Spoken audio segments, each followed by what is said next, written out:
Bonjour, bienvenue dans l'épisode 2 de Vers Sapin. Waouh, il s'en est passé du temps depuis que l'épisode 1 est sorti. Vous l'avez-vous écouté ?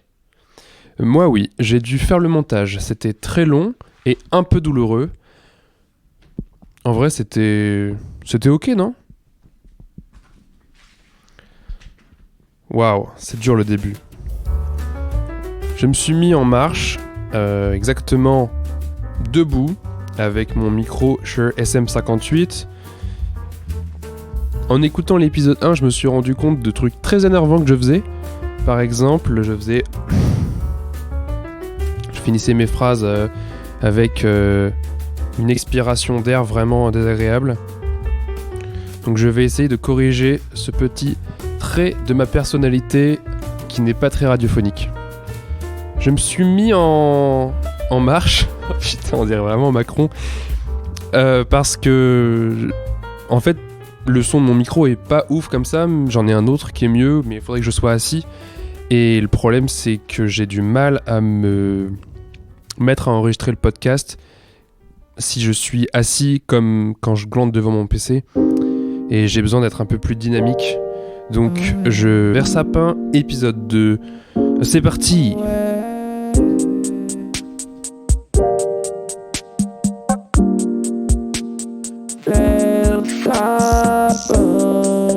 Les plus belles couleurs.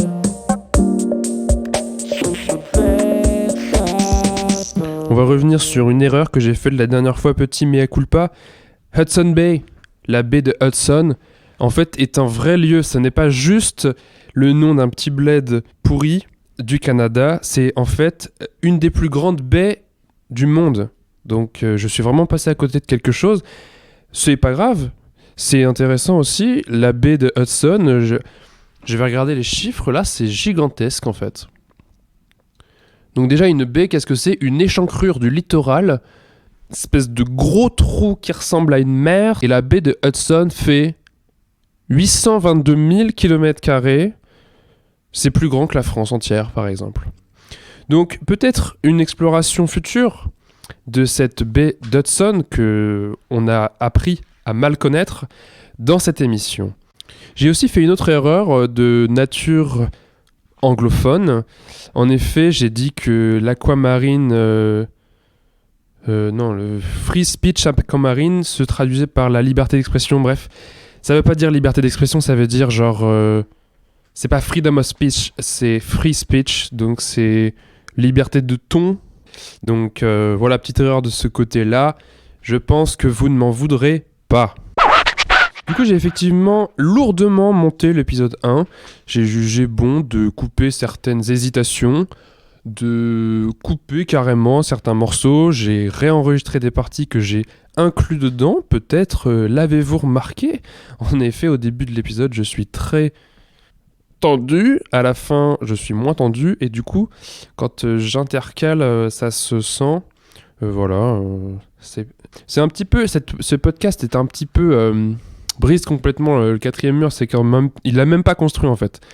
Je suis un débutant, vous êtes des auditeurs non débutants, et moi je fais mes premiers pas, et c'est difficile, et donc je vous explique parce que c'est intéressant, parce qu'on a l'impression que toujours les gens ils savent tout, et du coup c'est énervant, alors que quand quelqu'un ne sait pas, c'est bien quand il dit.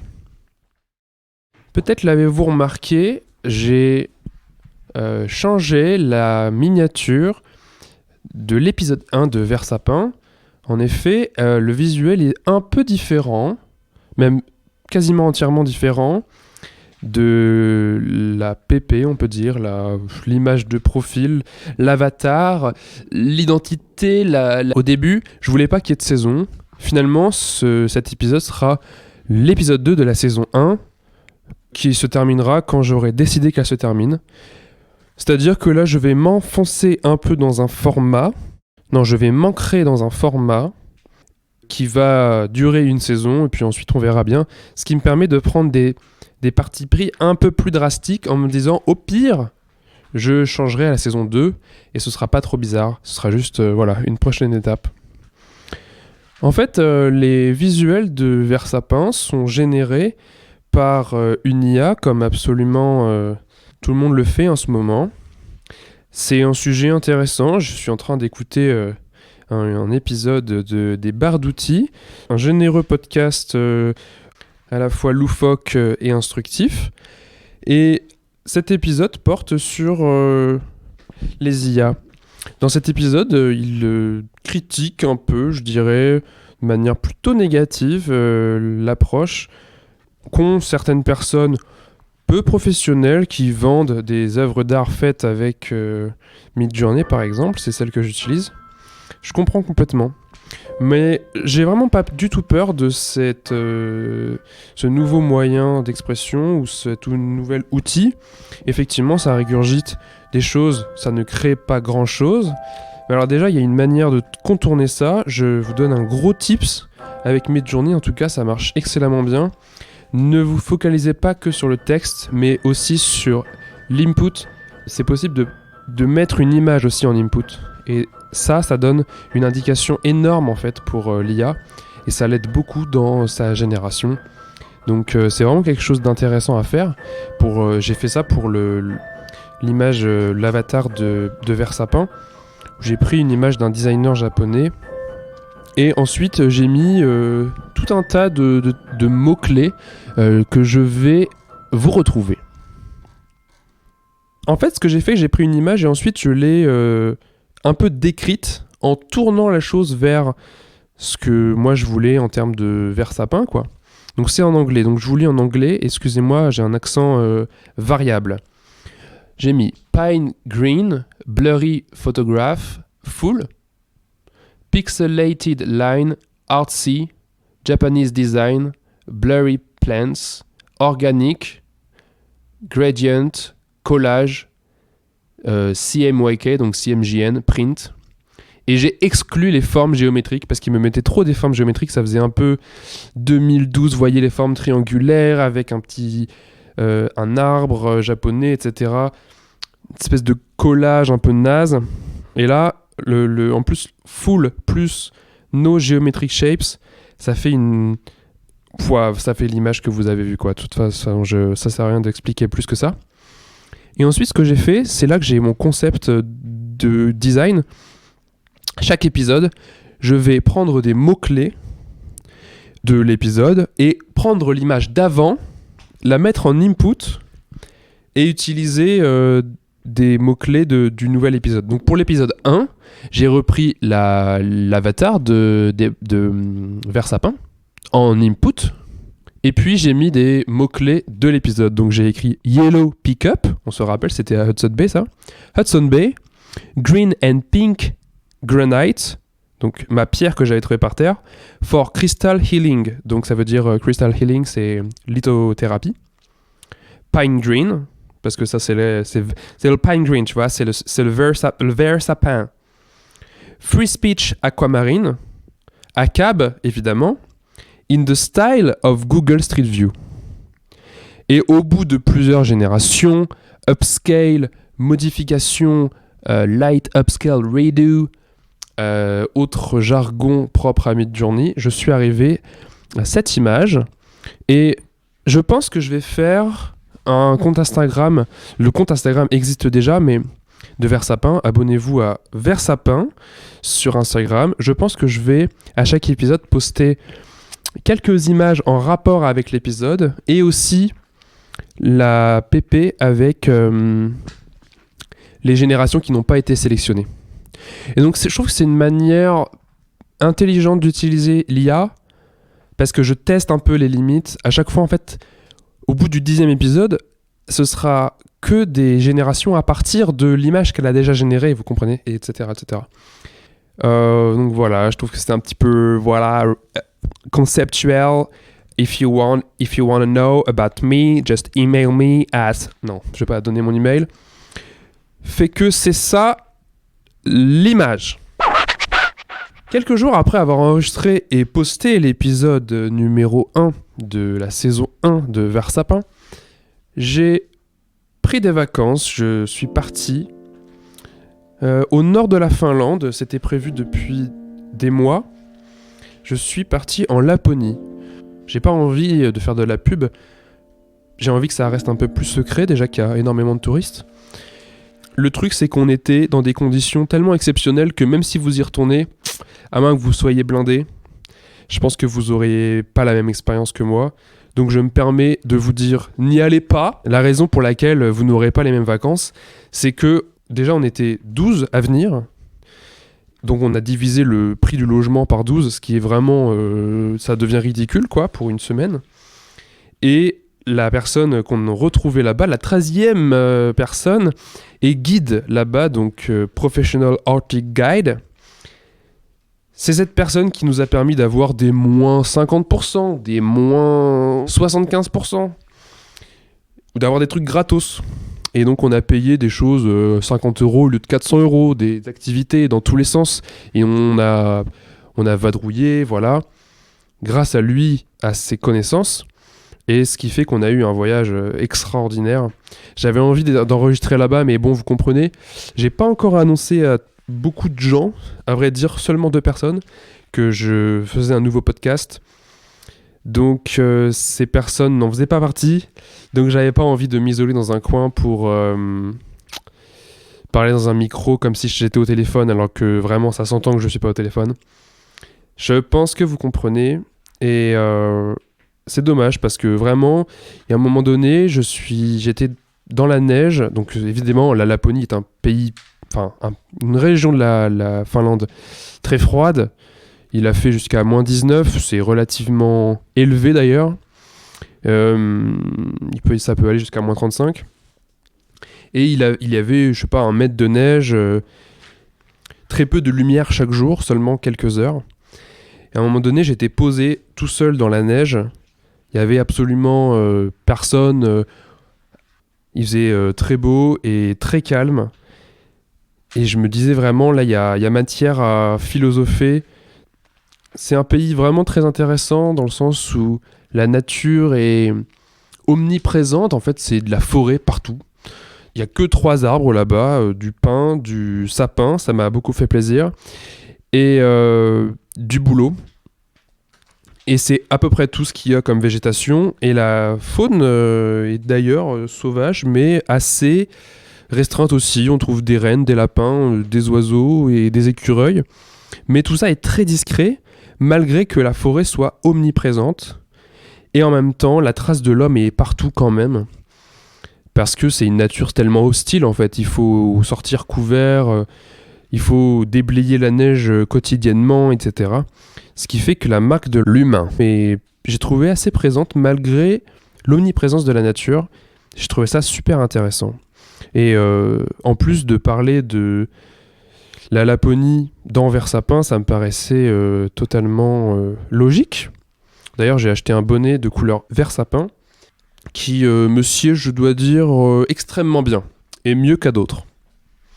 D'ailleurs, je pense que peut-être la manière dont une couleur de bonnet nous va, ou de couvre-chef en général, est due à notre tenue, mais aussi surtout à la couleur de nos cheveux. C'est une théorie que j'ai, je pense que la couleur de mes cheveux va très très bien avec le vert sapin. Bref, c'était des vacances extraordinaires, le genre de vacances où tu repars et tu chiales en fermant la porte du chalet, tu vois. Avant de partir, tellement tu sais même pas pourquoi en fait. J'étais là et on fermait, on partait. Et j'ai fait le bilan. Et c'était bilan positif, je dois dire. C'était émouvant du coup de partir. Mais alors vraiment, c'est trop bizarre. On a passé que des bons moments. Je devrais pas être triste. Et pourtant, il y a une forme de tristesse. En fait, ce qui est difficile, c'est de revenir à un quotidien après une expérience comme ça. C'est comme une colo. Je sais pas si vous avez fait des colos quand vous étiez gosse. Il y en a qui se passent plus ou moins bien, mais quand ça se passe trop bien et qu'on a environ 14 ans, il y a un côté déprimant à retrouver sa vie d'avant, sa maison. Et donc ça m'a vraiment fait ça en anticipation, quoi, quand on a rendu les clés et qu'on a fermé pour la dernière fois le chalet.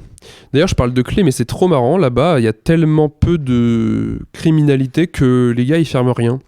Ils ferment pas leur maison à clé, ils ferment pas leur voiture à clé. Et même pour pas que leur voiture, elle gèle, pendant qu'ils vont faire les courses, ils la laissent allumer. D'ailleurs, ils laissent la lumière allumée tout le temps. Le sauna, à mon avis, parce qu'il y a un sauna partout, dans toutes les maisons là-bas, ça doit consommer un max. Donc, il y a ça aussi, quoi. C'était un voyage pas spécialement écolo, malgré qu'on soit dans un endroit coupé du monde un petit peu. Donc j'ai trouvé ça paradoxal et intéressant. Quoi d'autre sur la Laponie ? Qu'est-ce que je voulais dire ?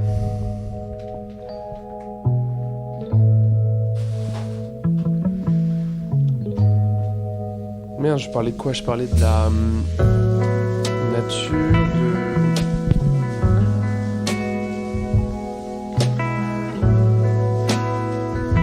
C'était paradoxal. Qu'est-ce qui était paradoxal ? Le fait que C'était paradoxal. Putain, je sais plus. Mais c'est fou. J'étais dans un flot de paroles totalement incontrôlé et du coup, je sais plus par quoi je suis passé. J'ai oublié. Attends, je sais plus du tout de quoi je parlais.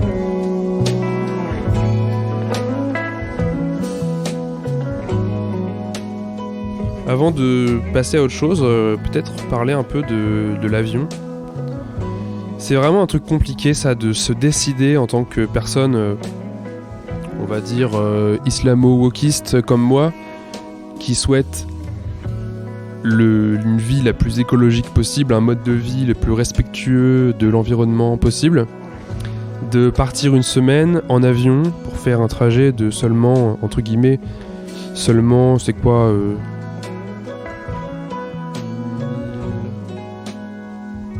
Attends, 1800 plus 800 de 2600 km, ouais bon quand même 2600 km que j'aurais pu faire en train, enfin bon c'est quand même possible, mais comme on a le luxe de pouvoir se payer un billet d'avion, on le fait. Et c'était vraiment une expérience bizarre parce que je le prends pas extrêmement souvent. La dernière fois c'était en 2019 je crois. Et avant ça en 2016 et avant ça 2009 peut-être. Donc ça va, je suis relativement raisonnable. Même si en fait tu le prends une fois. En gros ça sert à rien de faire attention derrière. Je crois qu'il y a une vidéo de Cyrus North là-dessus sur les petits gestes qu'on fait, éteindre la lumière, pisser sous la douche, consommer local, etc. En vrai, tu prends l'avion, tu fais un aller-retour Paris-New York, c'est mort. Toute ta vie, tes efforts seront moindres comparés à ce trajet d'avion. C'est comme ça. Il faut vivre avec. En même temps, le voyage, c'est quelque chose de tellement enrichissant de partir loin, de voir une civilisation différente, un paysage différent, de manger une bouffe différente, qu'en fait ça vaut carrément la peine. D'un point de vue humain, d'un point de vue écologique, ça vaut pas la peine, mais en même temps il faut bien s'autoriser à vivre. Et de toute façon le pire des trucs qu'on puisse faire est d'une manière à niquer l'environnement, ce sera d'avoir des gosses, et pour l'instant pour ma part c'est pas prévu, puisque ton gosse va reproduire tout ce que tu as fait, probablement encore plus polluant. Donc en fait ne pas avoir de gosse, c'est... Si tu devais en avoir un et finalement t'en as pas, tu divises par 2 toute ton empreinte carbone de toute ta vie. Donc c'est énorme. Et en plus de ça, tu fais réduire tu participes à la chute de la démographie humaine, et ça c'est la meilleure chose qu'on puisse faire à la Terre. Bref. L'avion. C'est trop bizarre de prendre l'avion. C'est vraiment... J'ai l'impression d'être un scène de peur. Franchement les gars, c'est pas trop bizarre de prendre l'avion. Déjà, on arrive dans une capsule et ensuite on est projeté à super haut, 10 000 km et au-dessus de la Terre. Et en plus, on arrive et on sait même pas où on est. Waouh, faut vraiment pas que je fasse du stand-up. Non, mais on n'a pas arrêté de se dire ça avec ma copine. C'est pas du tout normal de prendre l'avion. C'est trop bizarre. Déjà, de voir un avion décoller. Quand t'es à l'aéroport, on en voit plein. On attend 1 heure comme ça, on voit plein d'avions partir.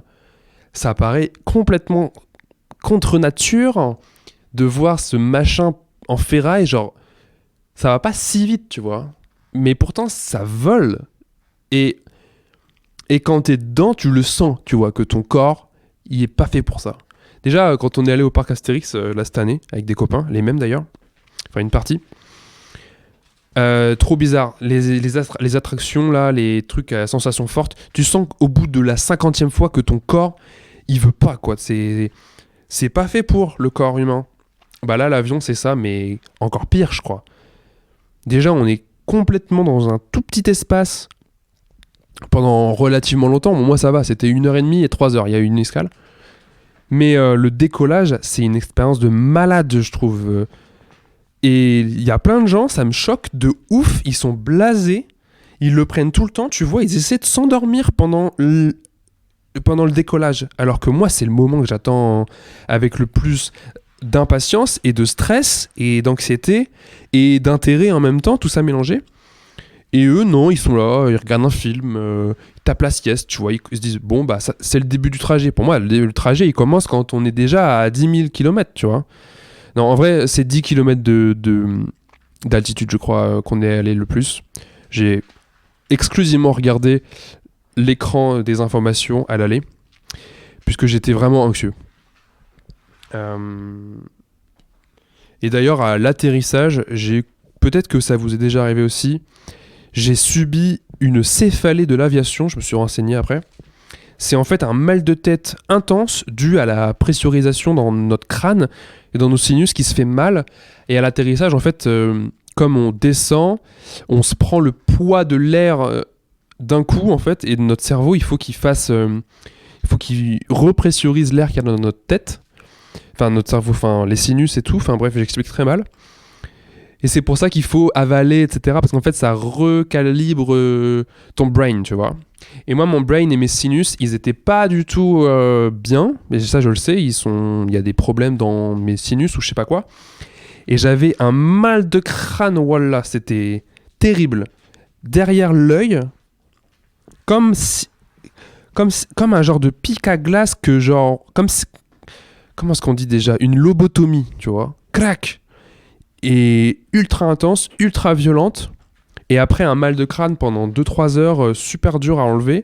Pas très fort, mais latent, tu vois. Mais par contre, sur le moment, mais terrible. Et ça, aux 2 escales. Mais donc voilà, si ça vous arrive, vous inquiétez pas. A priori, c'est sans risque. Moi, en tout cas, pour l'instant, Enfin, peut-être que vous pensez que j'ai des séquelles. Je ne crois pas. C'était déjà présent avant ces problèmes de diction. En tout cas, voilà, l'avion, terrible. Autre détail choquant, je trouve. Enfin, choquant, marrant. Il y a une business class, en fait. C'est les personnes, quand tu passes devant eux, forcément, parce qu'ils sont à tout l'avant. Quand tu montes dans l'avion, tu vois, ils sont tout devant, donc tu passes devant eux. C'est marqué business class.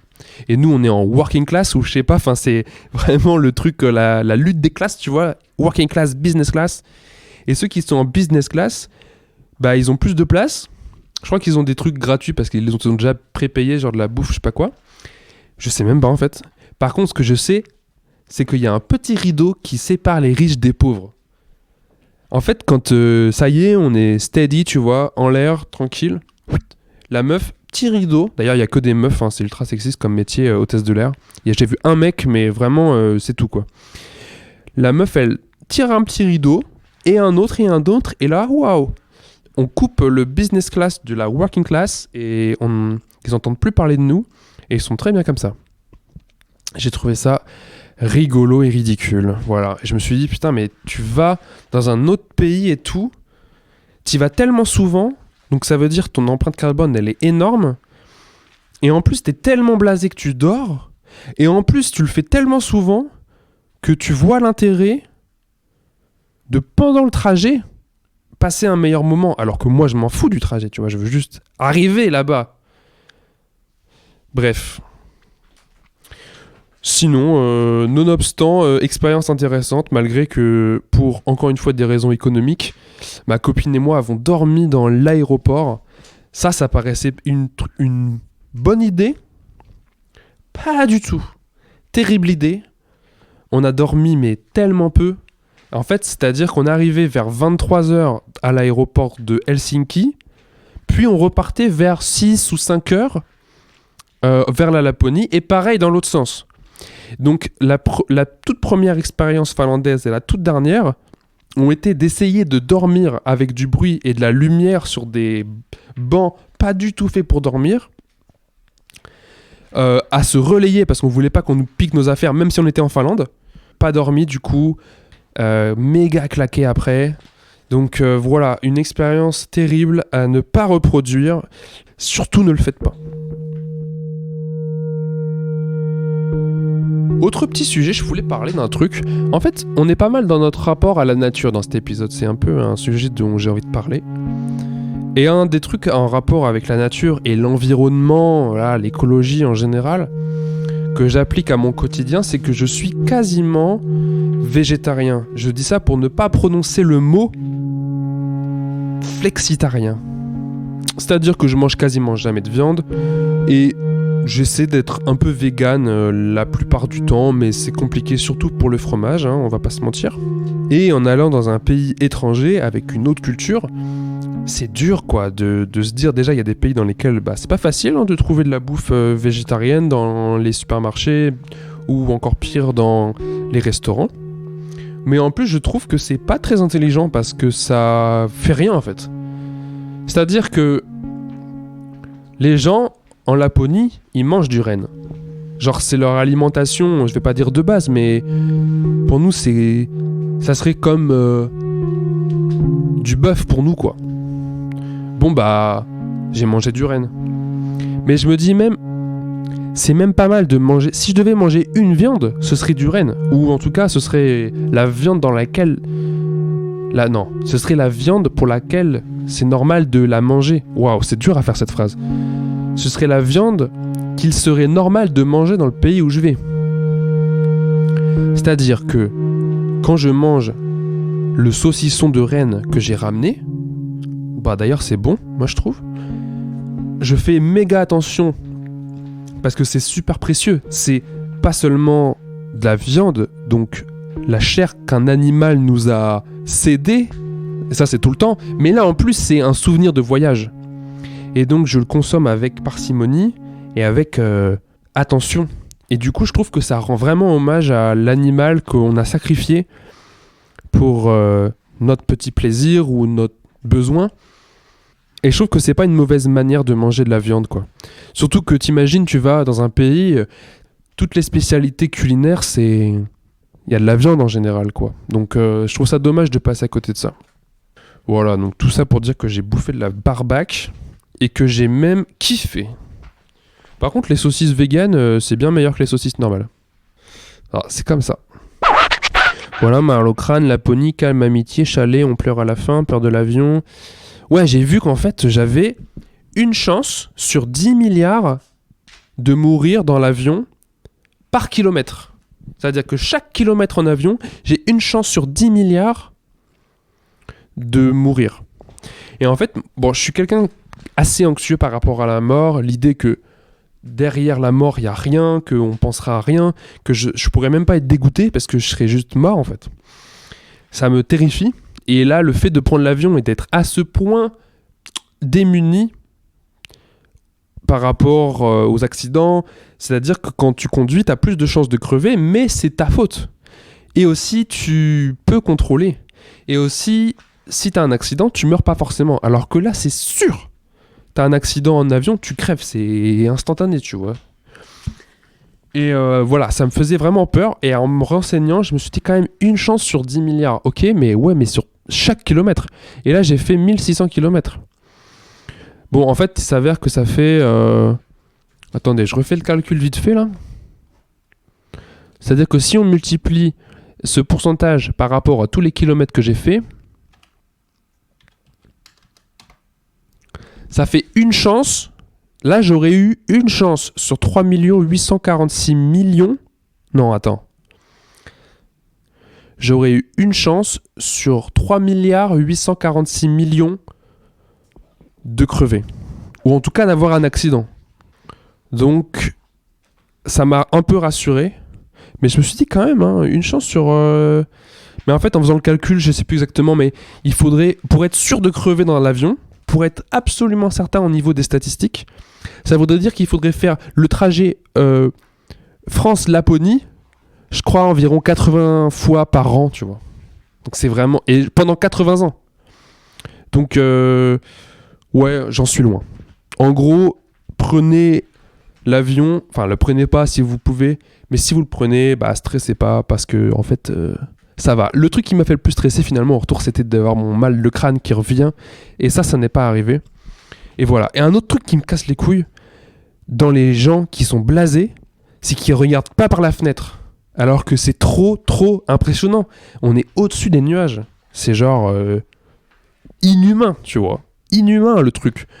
On est au-dessus de tous les nuages, alors qu'en dessous, il y a de la pluie et tout. Hein. Il commençait à être les aurores, il commençait à y avoir de la lumière au loin, du soleil qui se levait, qui faisait des couleurs même vertes, roses, jaunes et tout, un dégradé incroyable. Personne ne regardait, mais il n'y avait que les gamins, quoi.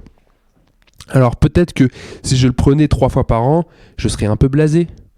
En tout cas, j'en aurais peut-être un peu rien à foutre de voir tout ça, quoi.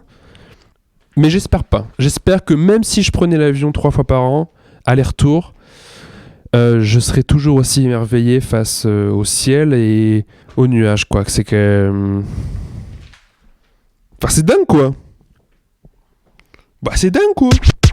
Quelque chose d'autre avec Midjourney et les IA qui font des images en général. C'est un parallèle que j'ai entendu plusieurs fois par rapport à quand la photo est arrivée. Et peut-être que les peintres de l'époque qui faisaient leur beurre, quoi. Il n'y avait pas que des peintres artistes, il y avait aussi des professionnels qui faisaient des portraits, des paysages, mais surtout, je pense, des portraits de gens. On leur a carrément volé leur métier avec la photo. C'est carrément plus efficace que de se faire peindre. En plus, ça devait être beaucoup moins cher. Même si au début, ça devait représenter un coût comparé à payer un gars pour passer des heures à faire ton portrait. Prendre une photo, voilà, ça prenait quoi, 1 heure, un truc comme ça. Et encore, ça c'est au début. Après, ça s'est complètement démocratisé et aujourd'hui, ça fait partie de notre quotidien. On n'imagine plus le monde sans la photo, c'est impensable. Et ouais, c'est comme ça. Peut-être que les IA, c'est un outil qui fait gagner énormément de temps et du coup va être démocratisé. Je vois déjà, là j'ai vu une super chaîne YouTube c'est des stand-uppers, enfin c'est des stand-uppers débutants, ça s'appelle Antoine et Étienne, c'est avec Antoine de 2 heures de perdu et le DJ Étienne For You, qui se mettent au stand-up et qui ont lancé leur propre plateau de stand-up à Paris, ça s'appelle le Random Comedy Club. Et le gars qui fait le fameux Nico, le caméraman qui fait aussi leur graphisme, il a utilisé, je crois, DALL-E pour faire les affiches du Random Comedy Club. Et ça se voit, en fait. C'est un outil démocratique qui permet à tout le monde de faire des images. Et je pense qu'on va arriver à un truc, ça se voit déjà, en fait. Comme disait le fameux Simus dans des barres d'outils, ça se voit direct, tu captes que l'image, elle est faite avec une IA. Lui, il parlait des mains, par exemple. C'est vrai que les mains ont jamais le bon nombre de doigts. Les doigts s'entrecroisent, c'est trop bizarre et tout. Les visages aussi sont parfois étranges, il y a des incohérences, etc. Et au-delà de ça, si on n'utilise pas une image comme input, comme je le fais, vraiment tout se ressemble, quoi. Tout ressemble à juste du digital art qu'on peut trouver sur DeviantArt ou des trucs comme ça, Workstation. Et en fait, je pense qu'il va y avoir un style IA. Et il va falloir essayer de combattre l'IA pour s'en sortir de ce style, sinon tout va se ressembler. Et je pense que c'est pas grave en fait. Un autre truc que je trouve rigolo, c'est qu'aujourd'hui, il y a un mouvement de la peinture qui s'appelle l'hyperréalisme, et dont le but c'est de ressembler à une photo, en fait, tellement c'est réaliste quand tu regardes un peu de loin, tu vois pas les coups de pinceau, tu te dis même pas que c'est de la peinture. Et pourtant, ça reste... La peinture continue d'exister. Certes, elle est plus utilisée dans un but aussi professionnel, mais plus artistique. Et je pense que l'IA n'est pas une menace pour l'illustration. Elle est peut-être une menace pour les illustrateurs dans leur forme de business actuelle. Mais un autre truc qui est très important aussi de préciser, c'est que les IA, elles piochent dans les œuvres d'art pour faire des melting pots, mais elles n'inventent pas de nouveaux styles. Et ça, les illustrateurs, les artistes et les graphistes, ils auront toujours ce métier-là de produire des images nouvelles, intéressantes, Par contre, si votre but c'est de faire une image qui a déjà été vue, mais juste un peu différente, bah là je trouve que ça sert à rien de faire appel à un graphiste, autant utiliser effectivement Midjourney. En plus, on peut utiliser les images comme on le veut, a priori. Peut-être que c'est pas très bien au niveau de la rémunération des artistes qui sont à l'origine des œuvres qui ont été utilisées par l'IA, mais en tant qu'utilisateur, je vois pas trop de mal. En plus, moi dans mon cas, Versapin, c'est pas un projet qui a pour but de me rapporter de l'argent. Enfin, je trouve ça intéressant en fait d'utiliser cet outil comme un outil et pas comme je sais pas moi, une finalité en soi, quoi. Vous êtes toujours dans l'épisode 2 de la saison 1 de Versapin. Je suis toujours debout à faire les 100 pas en traînant mon fil de micro par terre. J'espère que ça s'entend pas trop. Je voulais vous parler de nature. C'est un thème que j'ai déjà un peu survolé avec la Laponie par exemple. Et la représentation de la nature dans l'espace visuel public commun, chez nous, les logos, etc. En fait, c'est même pas une... Ça me vient d'une conférence que j'ai même pas regardée. Mais juste, je suis allé à un endroit où il y avait des conférences, je sais même plus quoi. Enfin bref, quand on est étudiant en graphisme, on va avoir des conférences. Et il y avait quelqu'un qui parlait d'une conférence qu'il avait vue sur la représentation de la nature dans le graphisme et dans l'illustration, et comme quoi c'était une manière de militer pour l'écologie d'une manière vraiment indirecte. C'est-à-dire qu'aujourd'hui, on remarque une baisse de la présence de la nature dans les représentations communes. Je sais pas comment appeler ça, mais c'est-à-dire les logos par exemple de marques, ou alors les visuels qu'on voit sur les camions, sur les pubs, etc. On vit dans des villes en général, et même quand on vit pas dans des villes, finalement, à part le matériel vraiment, je sais pas, je pense à des marques de véhicules, je pense à des marques en rapport avec la nature, comme des marques de vêtements spéciaux pour la forêt, ou des trucs comme ça. Évidemment, là, il va y avoir un renne. Il va y avoir un cerf ou un sanglier de représenté ou quelque chose comme ça. Mais en général, c'est vrai que force est de constater qu'il y a assez peu de nature dans les représentations qu'on se fait de... Enfin, je vous parle pas de choses naturelles, vraiment des plantes, etc. Mais dans le graphisme, en fait, de repenser, en fait, de réincorporer de la nature, des éléments naturels, donc ça peut être des plantes, des animaux, un flocon de neige, une vague, une goutte d'eau, le soleil, des choses qui nous connectent avec la nature dans notre quotidien. Ça nous rend un peu plus sensibles à cette nature dont on est originel, et au contraire, réduire la quantité d'éléments visuels rappelant la nature. Ça nous éloigne de notre connexion, ça nous déconnecte en fait avec notre mère, la Terre. C'est une des raisons qui m'a poussé à nommer le podcast Versapin, en hommage à cet arbre qui nous donne une couleur agréable. C'est une couleur relativement peu commune pour qu'on se dise « Ah oui, sapin ». Par exemple, bleu ciel, personne ne pense au ciel. Vous voyez ce que je veux dire ? Versapin, on dit « C'est comment le versapin ?» Ah oui, ça ressemble à un sapin. Je trouve. Et c'est un petit peu aussi ce que j'essaye de retranscrire avec ces visuels où il y a de la nature, des plantes, et en même temps un côté très numérique que j'aime beaucoup. Et j'aime beaucoup en fait ces connexions qu'on fait entre la nature et la technologie tellement avancée qu'en fait elle simule la nature, vous voyez ce que je veux dire ?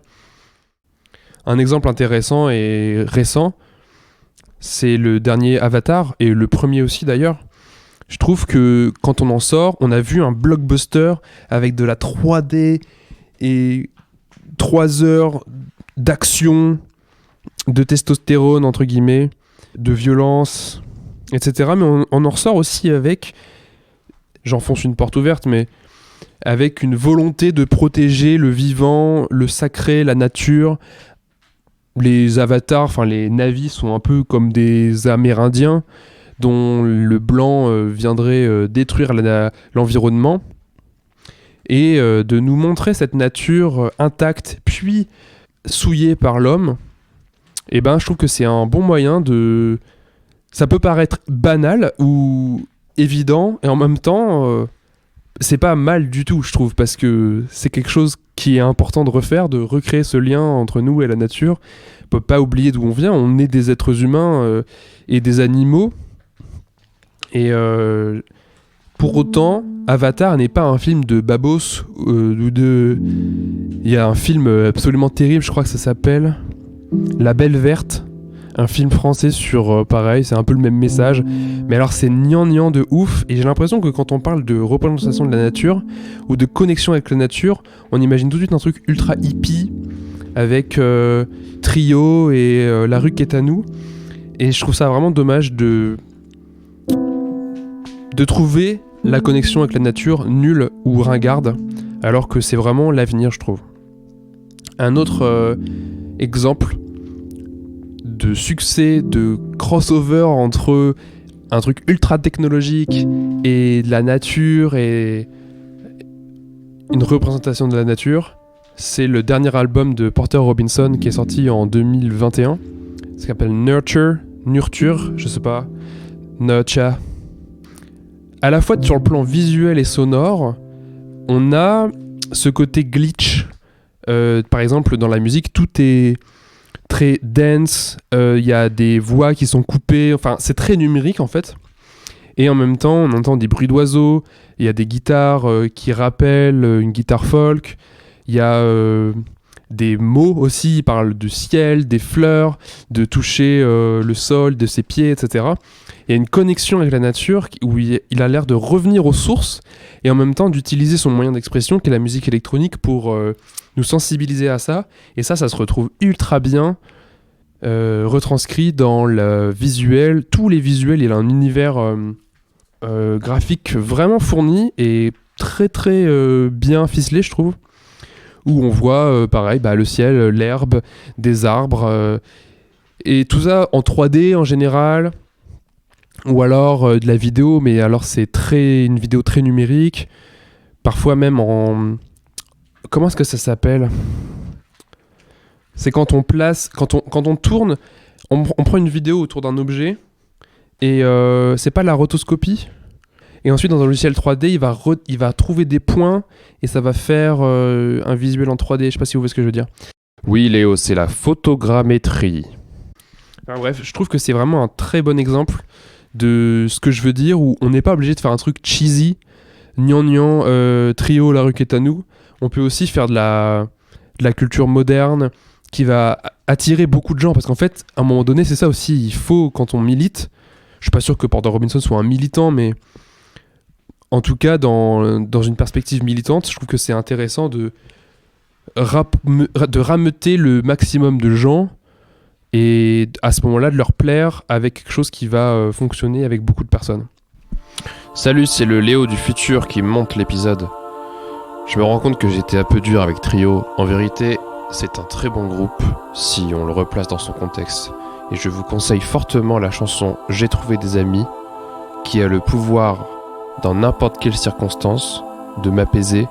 Et quand j'ai peur, la nuit, parce que j'ai regardé un film d'horreur ou une connerie comme ça, j'ai trouvé des amis, c'est impossible d'avoir peur en écoutant cette chanson. Big up à Trio.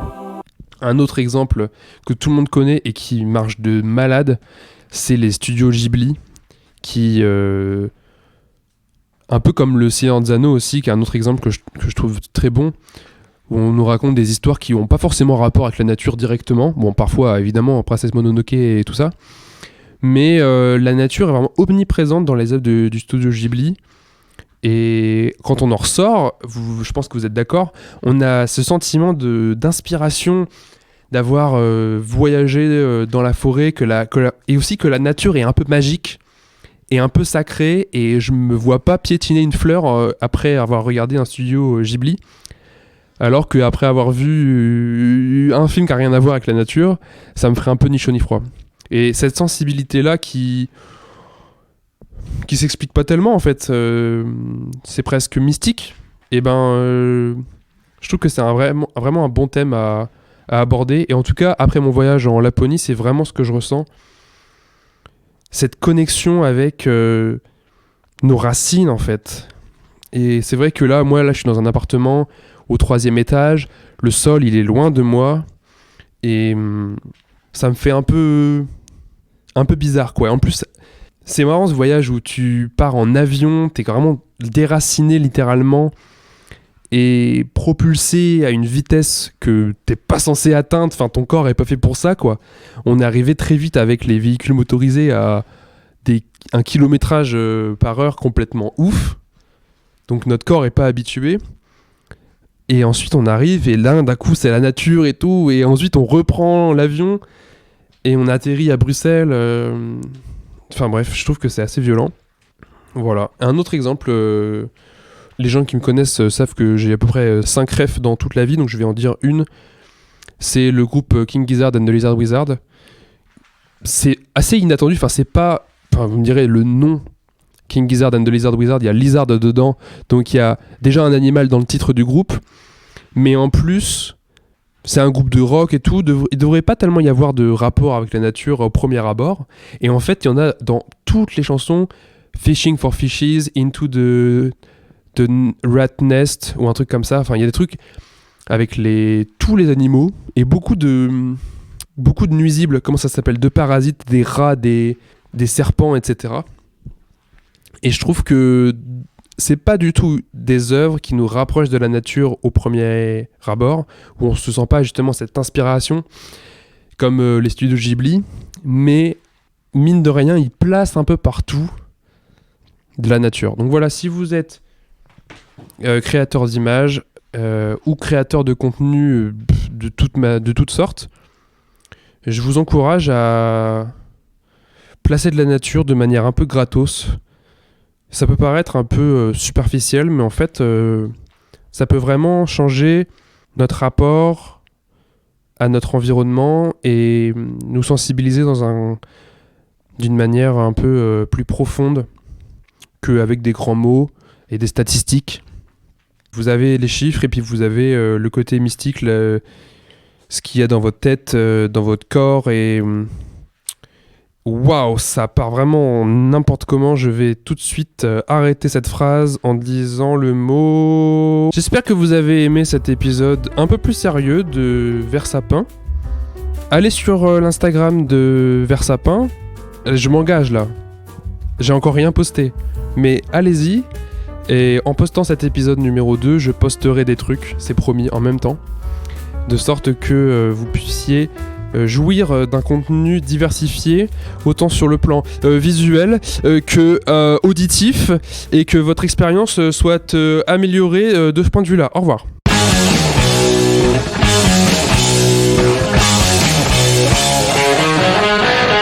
Ouais, c'est encore moi, en fait, je ne me résignais pas à vous faire un épisode de Versapin sans faire un petit Google Street View. Donc, comme promis, je suis allé à la baie d'Hudson et au sud-est, il y a une petite île qui s'appelle Sanikiluaq et le nom sur Google est vraiment bizarre, c'est marqué « Accord sur les revendications territoriales du Nunavut, terre inuite Sanikiluaq ». La forme de l'île est vraiment spéciale, comme si on avait renversé de l'eau ou qu'on était en train de jeter un fluide en l'air. Ça me fait penser à ça. Et donc là, il n'y a qu'une seule route qui est Google Street Viewée. Je vais essayer d'y aller. Oh, je suis pas du tout dans une rue. Je suis dans un vestiaire. Mais c'est quoi ce délire ? Canada. Ouais, donc je suis on dirait l'entrée d'un lycée. Ah, mais je peux me promener dans le lycée. C'est excellent, ça. Alors là, j'avance. Oula, il y a une peau de bête étendue. Oh là là, un gros morceau de jambon dans le lycée. Mais c'est barbare, enfin. Donc visiblement, on est sur une terre pas très domestiquée par l'homme blanc, ce qui me déplaît pas. Alors, je vais essayer de trouver un endroit un peu plus intéressant. Ah là, il y a un petit point perdu au milieu de nulle part sur Renouf Island. Ah non, en plein milieu de l'eau. Est-ce que Non, je peux pas y aller. Où est-ce que je peux aller ?